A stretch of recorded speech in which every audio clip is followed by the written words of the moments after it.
through a lot of this stuff, and it's going to be a lot of general concept information and some things that you may already know, but we just for the sake of continuity and to have the same information for everyone. And we are recording. That too. Just so you know. And so if some things seem really obvious, that's probably why we're going through it. So like using some of the tools that we go through and use are going to be kind of through things. So the first thing I want to talk about really quickly are what are community cats and the different definitions of community cats that exist. It's a newer term. Traditionally, people called them feral cats, and we kind of have looked at that term as very isolating and being kind of singular. And so talking about community cats and what they mean. So every organization has a slightly different definition. The three biggest organizations that work with community cats I've listed are Alley Cat Allies, the ASPCA, and HSUS.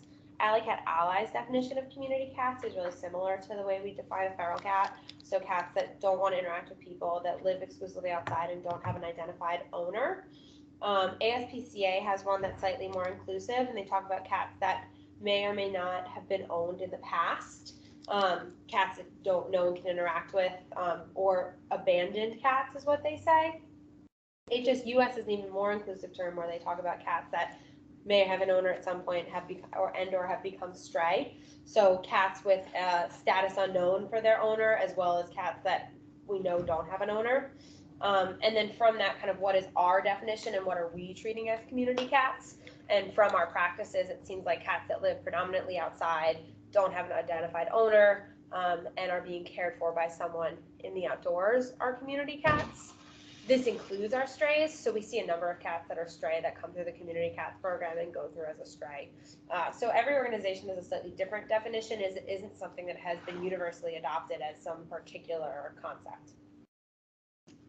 So what does this mean for community cats? They definitely have an impact on the environment. One of the biggest criticisms that people have about them is that they can affect native bird populations, they can affect native plant populations through excrement, and there is some data on this. The best study I could find talked about one specific community, and they evaluated all of the cats, and they found that about 7,000 of the cats in the community were owned, and about 2,000 of the cats in the community were unowned.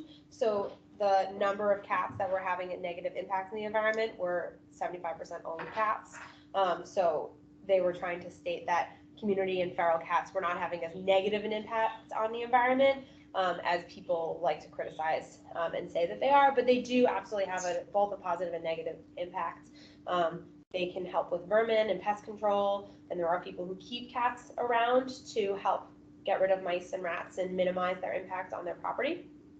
And so along with that, public opinion on community cats varies a lot, even from home to home. So you can have people that live near a colony that really like the cats, they enjoy seeing them, being around them, seeing kittens in the spring, or people who really just want them gone.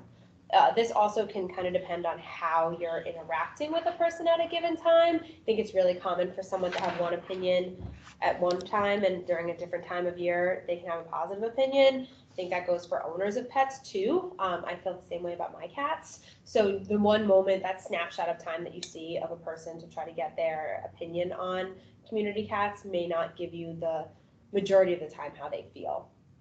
And then the laws that currently exist around community cats or cats in general in Massachusetts. I tried to compile what I could find on the internet, which was basically nothing. So statewide, there's no regulation to hold cats as strays. There are a few municipalities throughout Massachusetts that do require stray holds. That can be from 7 to 10 days. Boston does not have a requirement. I don't know if Dedham has a requirement. Do they require a stray hold for cats? We do, yes. We do, but does the the town of Dedham? No. Okay, so most places do not have that requirement. As soon as a cat is lost, it is not someone's cat. But interestingly enough, the tabby cat is the official cat of Massachusetts. And then general laws, inhumane trapping is prohibited. So any kind of trapping mechanism that can cause harm, just like to wild animals and beavers, is not allowed for cats as well. And protections against cruelty that apply to all animals. There's a few municipalities that have specific laws. Blackstone does not allow the feeding of feral cats unless you plan on adopting it within the next month. And Braintree has specifications for feeding stations, but otherwise there really isn't any guides on how we need to control them. This also means that animal control doesn't take responsibility for cats because they're not supposed to, and there's nothing indicating that they should. A lot of people believe that animal control should be taking on the responsibility of lost cats, stray cats, abandoned animals, or cats that we would call unowned or community cats. But there's nothing that tells them that they should be doing that, so that gets kind of confusing. There are a few places in the United States that are starting to take this on. Interestingly enough, Baltimore has a dedicated community cat rescue, or I think it's called the TNR agent, but like the city of Baltimore has decided to invest in this person to work in their city, and I think that's really cool. So hopefully that's something that might be happening and becoming more common, but there's still a lot of mixed opinions on what we're doing with cats and what is best practices for them. So why do we care about it and why does this matter? They're kind of a problem that we created. So cats evolve much differently than dogs. Dogs evolved pro-social behaviors basically with us, to the point that we have a very almost minimal stray dog, like at large problem in the United States. There's a few small places that do, but it really isn't an issue anymore. Cats evolved more alongside us, parallel. So they existed in the same places as we did. They still exhibited all their normal behaviors. They helped with pest control. And then at some point, randomly, we decided to bring them into our homes, not allow them to exhibit a lot of those normal behaviors that they were used to exhibiting without changing their evolutionary social behavior. And then they started getting loose again, and we have these community cats, which are not a wild animal, but not a domestic cat. And what do we do with them? And along those lines, they do still provide those same benefits to the communities that they're in, but continuing to breed and being at large is not the best thing that's in their best interest or the best interest of the community and for their safety. So the AVMA has a really good collection of the existing research on community and feral cats. It is not extensive. In general, there is not a lot of research that exists on cats, but the thing that I think is really important that they found, one study indicated that in order to have a long-term impact on TNR efforts, between 71 and 94% of a colony population needs to be spayed or neutered, which is a very, very broad percentage difference, and also a lot. So if you have 10 cats, you can do more than 9 of them, you're doing 10 of them, and you can have an impact. But so with a very small number, then it's feasible. But if you're talking about colony populations that are exponentially growing, it can be a little bit harder. And then there's also a study that talks about how TNR plus adopt is the most effective strategy, which is the strategy we've adopted, where we take in all our cats, evaluate them, and then adopt out the ones that we can to completely remove them from the situation. And then that was a really fast overview. Does anyone have any comments or questions or anything that I missed based on all of that information? I think so. I just always found it really interesting that how there aren't more laws pertaining to cats, and that the animal control, the ACOs, don't take any responsibility. And we get a lot of people that call and will say, I called my animal control officer and I found a stray cat and they told me just to leave it outside. I just think that's really interesting that there's never been more laws, more help. Like the ACOs even say, like, the animal control officer won't say, like, oh, well, why don't you take that cat and bring it to Animal Rescue League or bring it to MSPCA. There's just not that, it's like they don't care. Yeah. Almost. Yeah. They don't want to take responsibility. I don't know. It's really interesting because there's such a varied problem-solving strategies that people have used. So in the movement of minimizing euthanasia in shelters, so many places in other parts of the United States are saying that's exactly what you should do. Any cat that is outside should get spayed or neutered and returned. It doesn't matter if it's friendly or not friendly. So, which is so counterintuitive to what we want to do, because we're like, why? We can take them, we need them. So I agree with the cats, like TNR, and put them back. But when someone's like, oh, I found this friendly stray cat, and they're like, oh, just, we don't want to do anything with it, like just like as if it gets mixed in with the cats that do live outside. Exactly. Right. Yeah. Like they don't. There's no difference. Like a possible owned cat that got outside and a community cat over. Yeah. That happens in Massachusetts. Yeah. I think the reunited rate of cats is below 10%. It's like something crazy low. If you lose a cat, the chances of finding your cat, even here, is really, really low, which is really unfortunate. And I think it's hard because public perceptions, people think that we're funded by the state. People think that we have to do these things, not that we're a private nonprofit organization that does all these things because we want to. So I think that's what makes it confusing, and no one wants to change that conversation because it honestly makes the government look good, say that they're funding us. Yes. So Yeah. it's so weird. But I don't know It's what like a vicious cycle. yeah, and I don't know what the solution is because places that are like a lot of places in the country that are taking in all cats have policies that cats should not be returned to the field. So if a cat isn't adoptable, they should be euthanized, and that's obviously not what we want to be doing either. And animal control officers, unfortunately, aren't trained enough to handle a lot of more dynamic situations. Yeah. All right, how do we deal with them?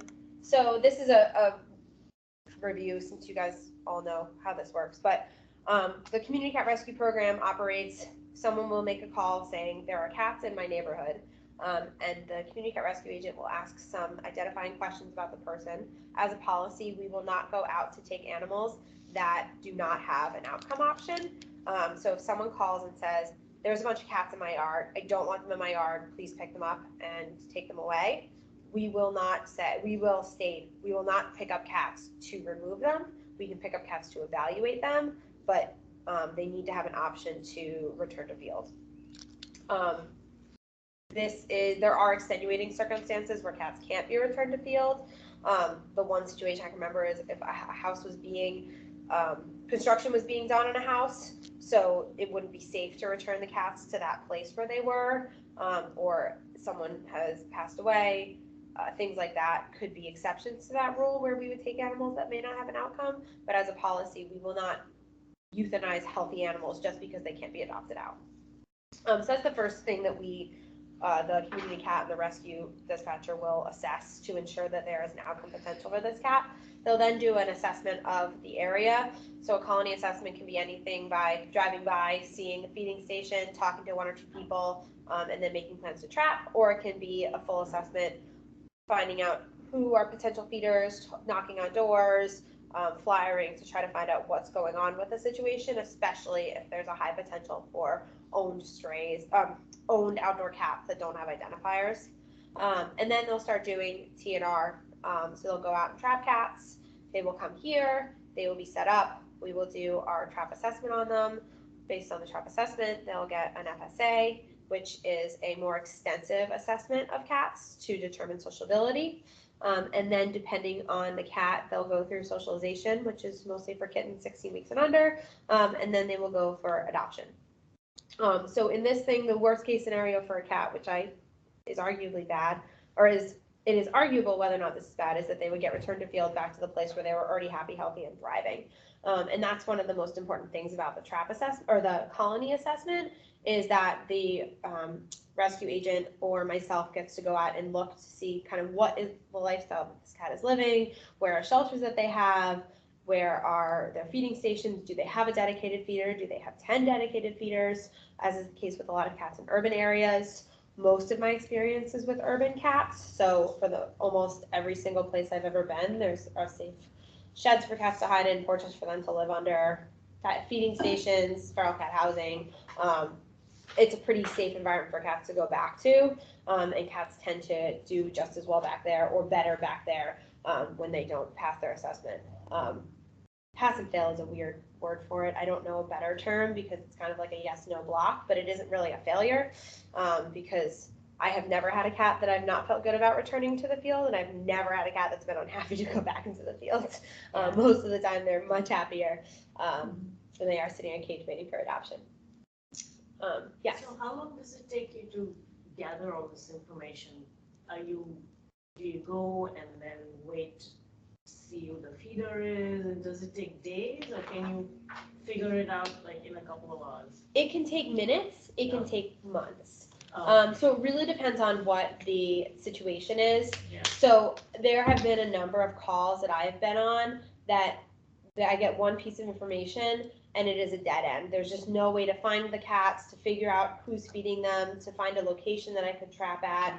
And it's something where it may take a few more months of gathering information to be able to start trapping. There are days where we'll get a call, and it's especially if like moms and kittens, you can go out and trap those cats that day. So it really varies, and especially the size of the colony varies. Usually we'll get calls about a problem cat or an injured cat or a cat that isn't acting normally, so like a stray cat coming into a community, and that will lead to trapping more cats. So last year we had a cerebellar cat who we got a call for saying that she was injured. She wasn't injured, she was cerebellar, living outside for a year. And that led to trapping 10 more cats. But the call was for that cat, not the other 9 cats that we had. So it really, really depends. And I think that the same goes for the assessments once they get here. So sometimes cats, if they're really, really friendly, the minute that they arrive, then they go straight through the adoption process. But it can take up to 5 days to figure out their pathway, especially for cats that are shyer, and staff are kind of evaluating, is it better in this cat's better interest to go back home or to try to go through the adoption process? So those ones can also take a little bit longer too. So it really does vary. You guys can speak to that more than I can. And then, so that's kind of how we go through and deal with them. And then other organizations, what they are doing in the area. So this also varies greatly. We'll talk about it a little later. There is not a lot of good research on feral cat trapping, what's the best way to trap, what's in the best interest of cats, how to assess socialization. There just is not a lot of data on that. So Alley Cat Allies is the biggest organization in the country, and they are really working towards advocacy. So ensuring that municipalities and states and independent organizations have all the information that they need to make the best decisions that are in the best interest of cats and to promote a positive impression of cats in the community versus a nuisance or a negative impression. Our local trappers are Charles River, and they work exclusively in TNR. So they use the CSC clinic, they use the Spay Wagon, and they will go out on calls independently and do trapping. They're an amazing resource because they have a really good feeder network. So if we ever have a stray that comes in and it's a cat that looks like they were thriving outside, is not showing social behavior and could potentially go back to the field, but we don't know where they came from. Like we know the location, but we don't know who was caring for them. Charles River knows so many feeders. You can call them. We can call them and say, hey, do you know a feeder that lives near this street in this town? Do you think this is a safe place to return a cat to? So that can give us staff a little bit more comfort if we don't have that feeder information that we had previously, but the cat still seems like a cat that wants to go back to live outside and express all those behaviors. And there's a few individual trappers and small organizations that are doing this less systematically than Charles River are. There's a lot of different philosophies or ideas on socialization of feral cats. The only good data indicates that once you pass the 8-week mark in kittens, socialization is much harder to have an impact on. I think that as an organization, we're really good at working with cats up to 16 weeks without a socialization history. But I don't believe, I could be wrong about this, but everything that I have seen says 8 weeks and below. There's no reason that a cat shouldn't become, for the most part, social. 8 weeks and above, socialization of a cat, the most intrinsic behaviors of a cat are already fixed to the point that socialization is not as likely to be successthere. So I think 16 weeks is kind of our mark, which is really pushing the envelope in terms of other organizations in the area. But there are some people that believe that cats that are older could be socialized. And that also speaks to what socialization is. And then Dakin Humane is an organization out in Springfield, and they have 2 different programs for cats with varying socialization histories. They have a Spirit Kitten program, which is for feral kittens 12 weeks and under. And our organization, usually the staff socializes, or they'll be sent to behavior foster, correct? Dakin puts cats, want to make it the responsibility of the adopter to socialize a cat. So they market these cats as cats that won't like anybody, but you can get them to like you. It's almost like you can fix this cat is the marketing technique they'll use to adopters. So they'll give them all the tools that they need to do the socializing that we as a staff would typically do. But they ask the adopter to take that on, which I think helps minimizes the burden on the staff. And also is like a unique way to get people interested in adopting these unique cats. How successful is that? They say it's very successful, but they only work with cats 12 weeks and under. They don't work with cats over 12 weeks that don't have a socialization history. So I think that we push the envelope a little bit further than them, but from personal experience, I feel like it's not that hard to get someone to love a kitten that will love them and no one else. Like it's a very specific marketing technique, but you're getting certain people that's kind of what they're looking for. Yeah. But they also wanted to have a very regimented program, which we don't have. And so they were like, this is the cutoff. This is exactly what we're going to do. And using this age is going to have the most likely points of success. Whereas with our organization, using a slightly higher mark, we have more flexibility. If there's a cat that really is not being successful, they could potentially be returned to field. And then they have a spirit cat program, which is for cats with a social history or a history of interaction with humans. But they market them as cats that you may never be able to touch. They're cats that the organization, the staff cannot touch or don't want to be touched by them. And they market them as cats that will be like companions to other cats. This does not include cats that come from the outside. They're cats that came from either a home or an overcrowding situation or somewhere where they had a history of interacting with at least one person, but they are not showing those behaviors in the shelter environment. And that they also have claimed has been so successful to the point that people will adopt spirit cats. They won't be spirity enough for them and they'll return them for being too social. Which is interesting because I think that's something that we see all the time is you'll see a cat in the shelter that's so shy and you're like, you're probably never going to meet this cat. Like they'll be shy in your home and then the cat's fine in the home. So I guess if you're saying like, do you want a cat you can't interact with? And then it being to me more positive, is really it's not what some people want. I don't think that often happens, but that's the joke they tell. Like they're like, it's so successful that our cats are too social for it. So, but all right. So these are just the kind of the tenets behind socialization and assessment. This has been measured and looked at in kittens particularly, but similar concepts can work with general training of cats or getting a cat that has a social history but isn't being social to come out of their shell. So motivating cats with food, motivating them with play and interaction.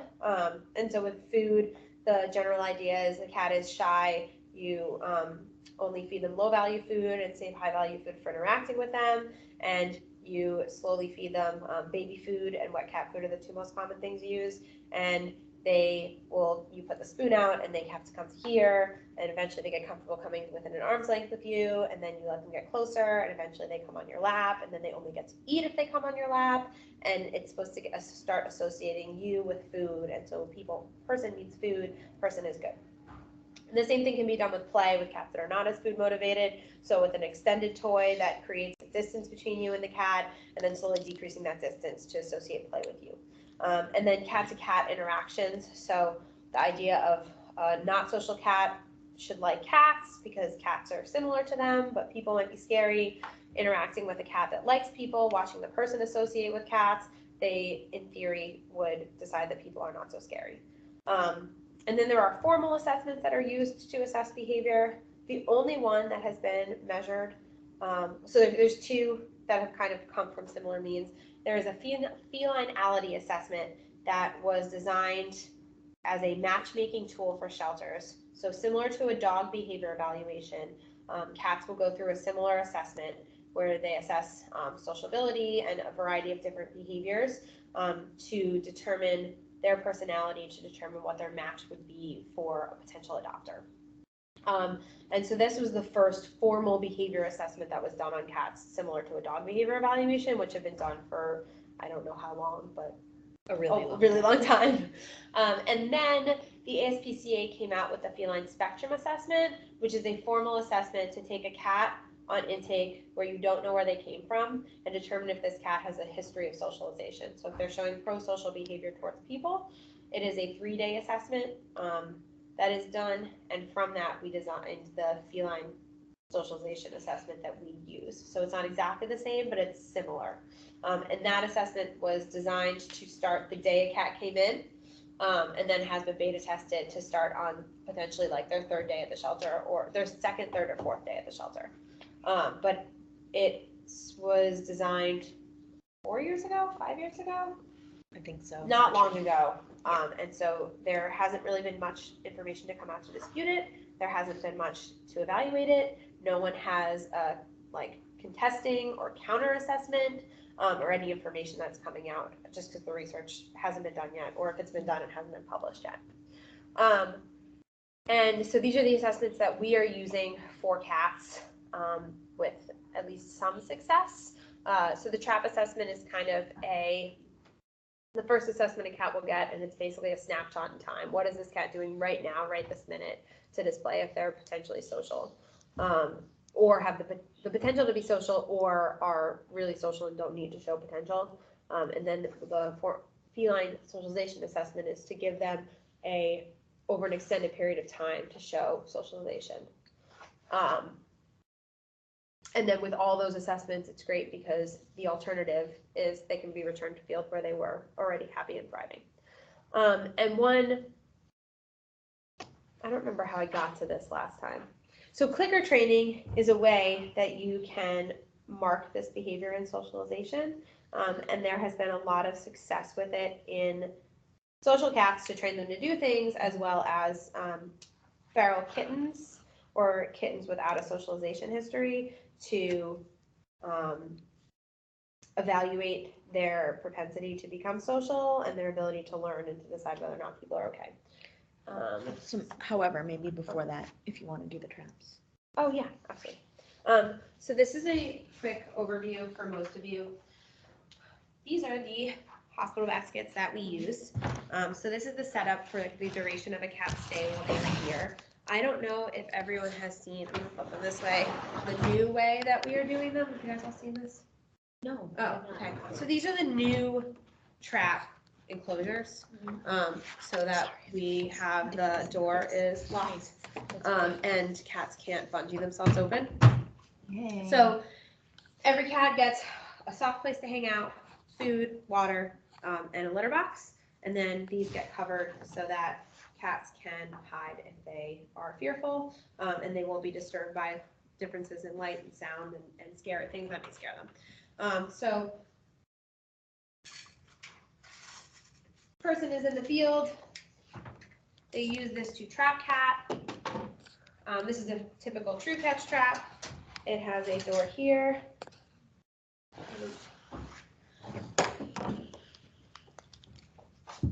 Cat goes in to get food, door closes, cat is in here, this gets covered.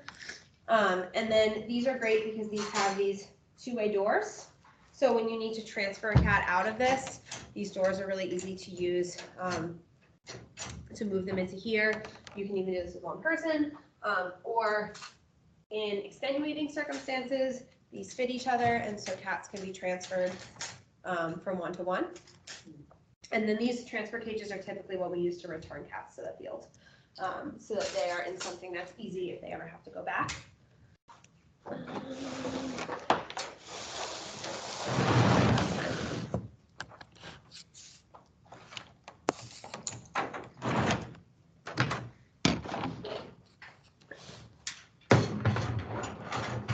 So if you're moving a cat into this,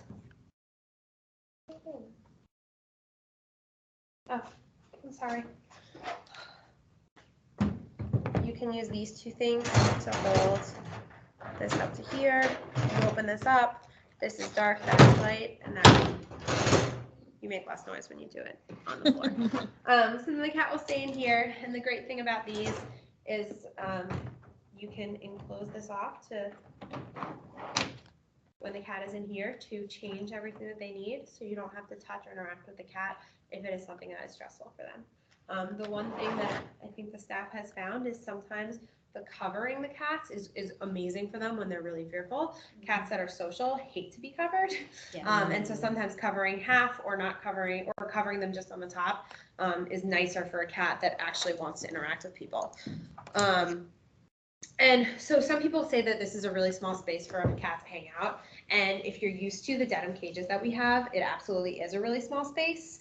If you look at hospital cages or the cages that have traditionally been used in shelters, it's not that much smaller than those cages. So ideally, a cat will spend no more than 5 days in this space so that they can come in. A couple of days can pass if it's a weekend or a holiday or there isn't any surgery, and then they can be assessed and either move into the shelter system or be spayed and neutered and returned to field. So the goal is that they spend no more than 5 days. In an ideal world, a cat can come in, be spayed and neutered and returned to field in 3 days. So they can come in on one day. On day 2, they can be evaluated that morning and they can be spayed or neutered that night. And then day 3, they can go home.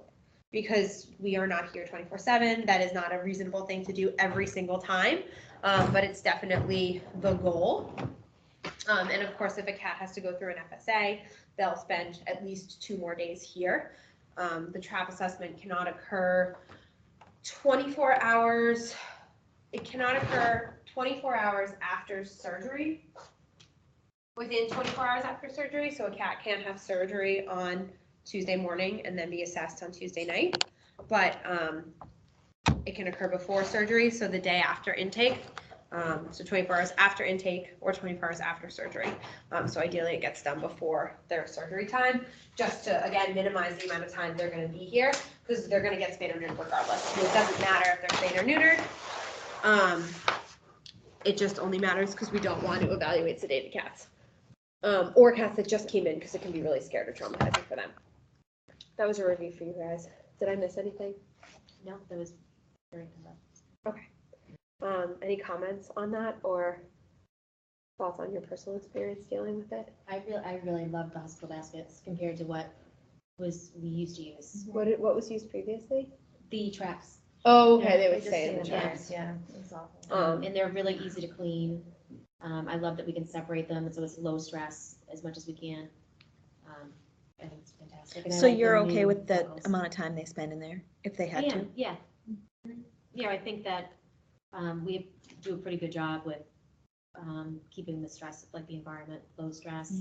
Like you mentioned, if we have a cat that is showing any social behaviors, we move them through pretty quickly. But then they have, like sometimes, like you were saying, like they could have a 3-day length of stay, it could be a 5-day length of stay. But we try and do, like, we have that surgery day, so we won't assess them for 24 hours. We won't assess them 24 hours after they arrive. So sometimes that will extend a day or 2. But I think overall, when I've been working with the community cats, they can be very comfortable in the small spaces with minimal interaction. So, yeah, I like it. I think especially in times of severe weather, it's a better alternative. Yeah. I think the only times severe weather is kind of a weird thing, because if we're like concerned about sending them out in severe weather, why would we send them back out at all, is something that a lot of people think. I think the only reason that we ever have major concerns about sending cats into severe weather are if they've been recently spayed or neutered or undergone surgery. So from our standpoint, sometimes they'll spend an extra day here or 2 if there's going to be a snowstorm or something that we're worried about, which again, it's a small space, but it's warm, it's safe. They're not likely to be as susceptible to diseases because they are immune compromised because they just went through surgery. So it's definitely a better alternative. And cats can be housed in traps overnight. This isn't something this is something I forgot to mention. So in a circumstance where in some circumstance where it may not warrant evaluation of a cat, or a cat has already been evaluated at a previous time and just needs to be spayed or neutered, the traps can house them overnight. It shouldn't be more than overnight, but you are able to put food and a litter box and things in there. And the one benefit to that is they can minimize stress in some ways, because in a situation where a cat will come in on one night, be spayed the next day, rather than having to transfer them 2 times into a hospital basket and then back into a space that they can be spayed or neutered in, not having to move them and undergo that stress for a 12-hour period sometimes can be beneficial. We almost never have to do that. I think one, because we very rarely see what you call a true feral. So like true feral cats are just so unsocial and so scared that they will cause themselves severe harm to get away from people, because they're so scared of people and they see us as a predator.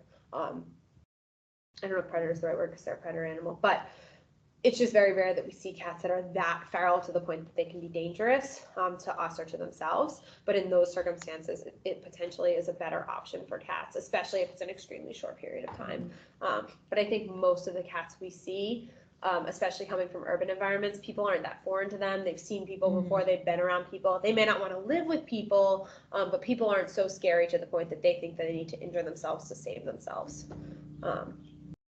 That was a So tangent. mothers and kittens are all put in one of these. Depending on the age of the kittens. So if the kittens can eat on their own, they'll be separated just because of space. And the sooner, mothers and kittens is hard because there's the window of ensuring that kittens are getting enough nutrition. But there's also the window of the earlier you get kittens, the more likely they are to be social. So I say my personal experience, just my personal opinion, 4 to 5 weeks is the ideal. 4 to 6 weeks is the ideal time to separate mom from kittens. You can socialize a kitten from 8 weeks and over. It is so much easier to socialize a 4 to 6 week old kitten. And 4 to 6 week old kittens have already been eating from mom for 4 weeks. So they have most of the nutritional benefits of drinking their mother's milk, so the immunity and things like that. So if they're willing to eat, my personal opinion is it would be better to separate them from mom, because they aren't really high maintenance kittens to take care of. For the most part, foster moms are willing to take on kittens for a month, because the worst thing you're going to deal with is they're going to be super messy. You don't have to get up every 2 hours. The kittens under that mark would be kept with mom if it's deemed safe. So it really depends on mom and how she's doing, because again, we don't see a lot of true ferals, but a true feral mom in a situation where she's extremely stressed could potentially not be willing to feed her kittens. So it's a really, kittens are kind of a more delicate game, and fortunately for us, feral cats usually don't show their kittens until they can walk around. So we don't see a lot of neonatal kittens with feral moms. I'm sure you guys have. Yeah, but it's rare. Yeah, we don't see it very often. And it's definitely a much stickier situation because you want to do what's in the best interest of mom and kittens. And if there's a quiet place where they can be kept together, it would be ideal for them to stay together. But there's also kind of what age is that ideal at. But yeah, a lot of times if a mom is feral and living outside full time, she's not going to really show off her kittens until they can kind of waddle around and do their own thing, which is usually about 4 weeks. But yeah, did that answer your question? Okay, so this is just a quick video on target training kittens. So it's not up there. Oh, okay. I don't know what I did then. Oh, because here, wait. There we go. Okay, perfect. Sorry. So it's using a target stick and a clicker. So they're marking the behavior as they display it.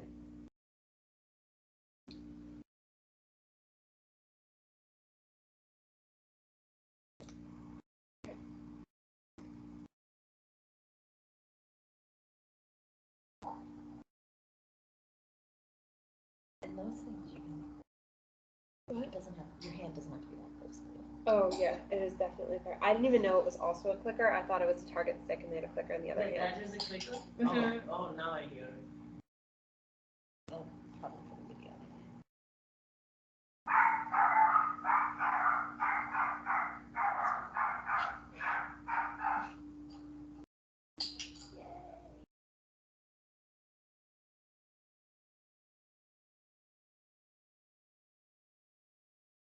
Then the cat can't help it. No.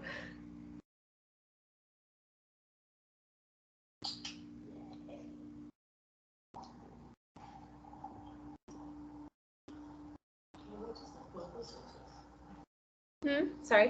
I mean, why are we training the cat to respond on to the clicker? The click is, do you want to take that? It's kind of Sure. your expertise. So the clicker in general is a reward marker for a couple things. One being that if they do a specific behavior, they are clicked during that specific behavior and then the reward will follow. When we work with shy cats or dogs, same thing. I always want that click to be the sound that makes them realize that they're going to get a treat. We're going to use classical conditioning to let them know that in that environment, even though they're kind of scared, the click will allow them to realize that, oh, okay, that means food. So we're switching their brain from I'm terrified to, Okay, oh so my this God, is there's a food shy to follow. cat here. So this is a shy cat. Okay, I couldn't tell that. So the clicker stick that they're using has a longer wand. And so I think for video purposes, they kept it nice and close. So even with a shy cat, I definitely would not have had my hand that close. I would have had it extended out Yeah, so that the tip of it is here and your clicker is back here. yeah. And then as their nose hits it, you click and then feed the treat, right? So the idea is there's many different ways you can do it, but because we're going with the clicker in general here, I thought that that would be a nice segue into what we're doing. Yeah, no, I understand the system. I'm just wondering why. Yeah, so for shy cats, the same thing. So it starts to bring them out of their shell, gets their head out of them, it gets their brain in gear so they're not so terrified, but they're like, oh, okay, now we're just playing games and nothing bad happens and there's really yummy food. So that sort of So thing. is that done a lot in ARL? So yeah, you can Yeah, answer to new- that. well, newly with the clicker, Mhm. I think Danny initially, you showed me how to do that, a year or so ago. Mhm. But the positive reinforcement, we've been doing for. And the years. desensitizing, yeah. desensitizing, So we're yeah. basically desensitizing them to people, to Mhm. to the environment, that sort of thing. Yeah, trying to make them feel, less stress, more comfortable, that good things happen here, it's not so scary. And what about the other cats that are in the room? Yeah, Hearing I the don't clicker. know. I mean, Well, if those Very cats are already confusing. trained to a clicker, then they're probably super confused. Yeah. I'm just- and they just want to be a part of it too. Okay, Usually I'll use like what I'm trying to implement at some point soon is using the clicker training with the Wuos because that has nothing to do with the shy cats, but yeah. at least it gives them some sort of enrichment. So it ends up being a nice piece of enrichment for animals that are having a hard time or if they're going to be here for a really long time. And so it's the only difference with the clicker is it's the whole goal is to get cats to be willing to either with a shy cat or a cat that doesn't really trust people yet to approach us. It's using food to approach. And so the clicker is marking in this situation that approach behavior. And it just is an additional system to the other socialization techniques that we've been always using. We're just now having a formal mark to it with the clicker training. But it's the very, very similar, almost the same concepts that we've been using with kitten socialization up until this point. I don't know if there's anything more interesting on here, but there is a little black kitten.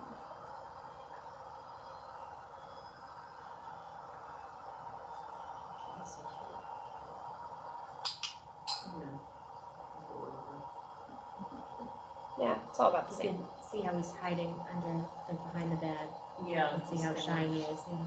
And that's the other interesting thing about this video, and something that is, I think, a pretty accepted concept is space limiting. So this kitten can't escape, like his space is being limited, which is not what you want to do with shy cats. So a social shy cat, usually you don't want to limit their space because they feel they don't have a place to get away or hide. So it's almost, you could potentially be creating that association with the cat, but with feral kittens, it's a generally accepted concept where the less space there is for them, the less other things there are for them to focus on, and the more likely it is to help them come out of their shell and start to kind of trust people because one, they're kittens and their minds are still easier to address and work with, and also they don't have anything else to do. So like this is entertaining.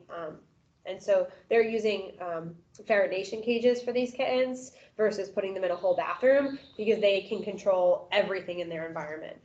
They also have that social cat there that may be potentially helping for cats to feel more comfortable because they're sitting and observing another cat interacting with a person. So there's a lot of different things that are going on in this kind of socialization setting. The video. Okay. I think that is about it. I just wanted to go over quickly. Some of these things kind of seem very out of sequence. But in general, the goals of the Community Cat program, and I think that these are the goals of everybody who's working in Community Cats, is to determine the outcomes that are in the best interest of both cat and the community. So Community Cats and working in trapping can be so controversial and can be such an issue because there are so many stakeholders. So you have the cats, you have the shelter employees, you have potential adopters, you have the people who live in the community that like the cats, you have the people who live in the community who don't like the cats, you have other animals in the community. So it's a lot of moving parts. And I think everyone's goal is to do what's in the best interest of both cats and our communities as a whole. And so that's why we have this program and why this program is always going to be evolving and changing. And I think that there's a lot to say about what is in the best interest of cats in terms of allowing them to express normal behaviors. So cats can live a really great life living in a single home and having someone take care of them and feed them twice a day, every single day. Cats can live a really great life living in a barn where they have a feeder, but they get to hang out and roam around. And I think cats can also have a really great life living in an environment where they are outside, they can express all their normal behaviors, running around, jumping, playing, catching prey. But they have shelter and safety, and they have food. So there are a lot of different ideal settings that can be set up for a cat. And so just because a cat fails out of our adoption program and we can't find a home for it, doesn't mean it doesn't already have a home. And that's why I think this program is so great, because from a sheltering perspective, every outcome is a good outcome, which isn't always the case when cats have to be here and always have to stay with us. And so I think that looking at that perspective, because we aren't here to adopt out every single cat that comes into the program. The goal is to make sure that every single cat is in the best situation it can be. At the same time, we want to decrease the cat population in a humane way, because if cats were constantly breeding, we would have lots and lots of kittens, and there would be too many animals. They would be at their carrying capacity of these communities. So that's why we do implement the spay-neuter program and the TNR ear clipping, because then we are minimizing the number of cats that are getting retrapped and minimizing the number of cats that are exponentially growing in the field, because it is an overpopulation problem. There is an overpopulation of community cats. Still, yeah. So it doesn't mean that there shouldn't. Our goal isn't to get to zero, but our goal is to stay at a level that is tolerable for all the animals in the community, so that we're not losing all of our birds, all the people in the community, and all the cats, because they don't want to outcompete with each other. Does anyone have any questions, comments, or concerns? That's great. Awesome. Well, thank you so much for coming. I know this was a review for a lot of you guys, so I appreciate that you sat through it and gave your input on it. Still good, really good information. I have a question for you.